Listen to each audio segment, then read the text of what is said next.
नमस्कार, the truth story channel में आपका स्वागत है। आज हम बात करेंगे फाल्गुन पूर्णिमा की। तो फाल्गुन पूर्णिमा पर जरूर सुने होलिका और भगवान विष्णु के परम भक्त प्रहलाद की यह कथा। फाल्गुन पूर्णिमा हिंदू धर्म का विशेष वर्ष का अंतिम दिन होता है, इसलिए इस पूर्णिमा का धार्मिक रूप से विशेष महत्व माना गया है।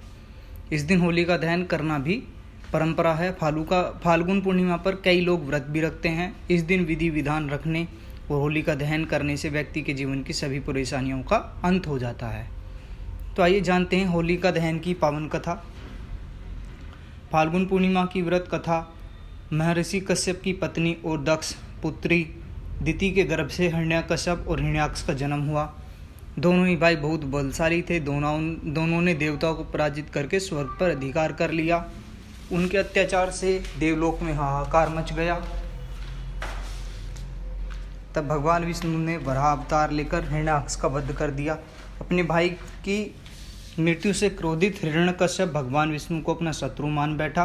वह अपने भाई की मृत्यु का प्रतिशोध लेने के लिए भगवान ब्रह्मा की तपस्या में लग गया।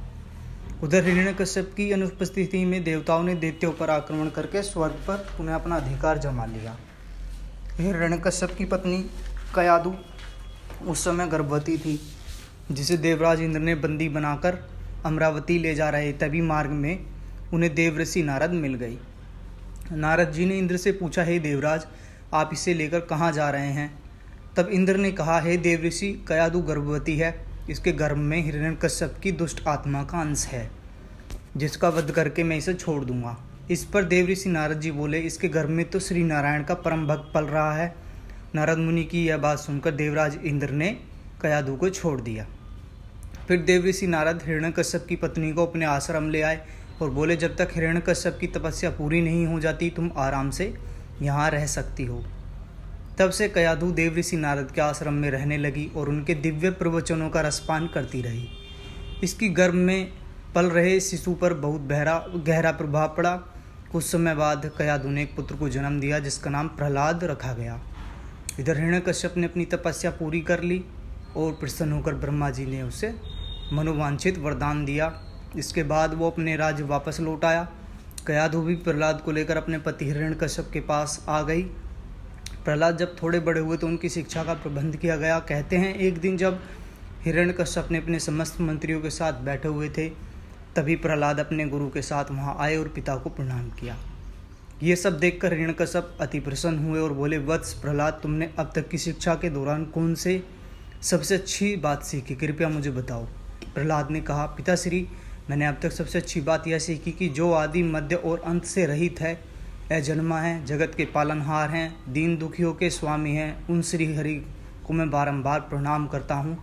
अपने पुत्र के मुख से श्री विष्णु भगवान की भक्ति से भरे ऐसे वचन सुनकर हिरण्यकश्यप क्रोधित हो गया। उसने प्रहलाद के गुरु पर चीखते हुए कहा, अरे मूर्ख, तूने मेरे बालक को मेरे परम शत्रु का गुणगान करने की शिक्षा क्यों दी? प्रहलाद के गुरु ने कहा, दैत्यराज, आप क्रोध छोड़ दें, ये बातें मैंने आपके पुत्र को नहीं सिखाई। ये सुनकर हिरण्यकश्यप को आश्चर्य हुआ। उसने अपने पुत्र से पूछा, तुम्हें उपदेश ये शिक्षा किसने दी? प्रहलाद बोले, हृदय में स्थित भगवान विष्णु ही तो संपूर्ण संसार के उपदेशक हैं। उनके सिवाय कोई किसी को कुछ नहीं सिखा सकता। ये सुनकर हिरण्यकश्यप के क्रोध का कोई ठिकाना नहीं रहा। वो बोले, अरे मूर्ख, ये सामने विष्णु कौन है? तू क्यों बार बार उसका नाम ले रहा है? क्या तू उसका परिणाम जानता है? हिरण्यकश्यप ने प्रहलाद को हर तरीके से समझाने की कोशिश की, लेकिन प्रहलाद के मन से भगवान विष्णु के प्रति श्रद्धा तनिक भी कम ना हुई। यह देखकर हिरण्यकश्यप और ज़्यादा क्रोधित हो गया और उसने अपने सेवकों को आज्ञा दी कि इस दुरात्मा को मौत के घाट उतार दो। दैत्यराज हिरण्यकश्यप की आज्ञा सुनकर सैनिकों ने प्रहलाद पर तरह तरह के अत्याचार किए तथा उन्हें मारने की कोशिश की, परंतु भगवान विष्णु की कृपा से वो सब प्रहलाद का बाल भी बांका ना कर पाए।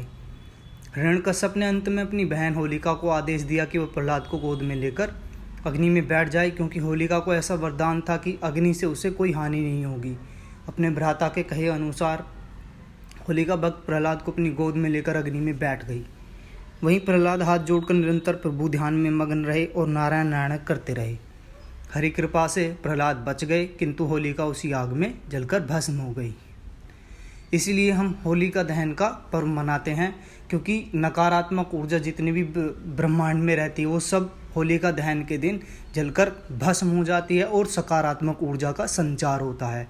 इसलिए हम होली का त्यौहार मनाते हैं, होलिका दहन की जाती है। इसी दौरान हमारे फसलें, अनाज सारे में एक दूध पड़ता है दानों में, उसी से एक नया बीज का उपचार होता है। धन्यवाद। ओम नमो नारायण। हर हर महादेव।